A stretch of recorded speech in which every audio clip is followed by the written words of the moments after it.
আসসালামু আলাইকুম মুরব্বি, ভালো আছেন?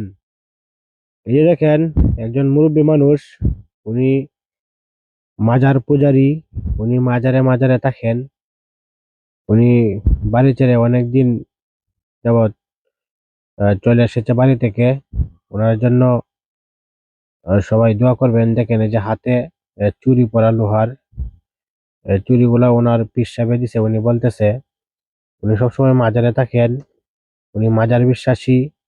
হাতের চুড়িগুলা তো পরে দাগ হয়ে গেছে হাতে, তারপরেও উনি বলতেছে ওনার কোনো সমস্যা নেই। উনি বলতেছে ওনার অভ্যাস হয়ে গেছে, আস্তে আস্তে অভ্যাস, মানুষ অভ্যাসে দাস।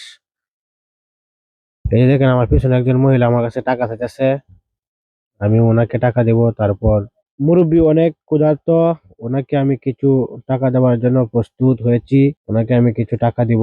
ওনার জন্য সবাই দোয়া করবেন, আর আমার জন্য সবাই দোয়া করবেন। ভালো লাগলে ভিডিওটা সবাই শেয়ার করে দিবেন, শেয়ার করে মাসকে দেখার সুযোগ করে দিবেন।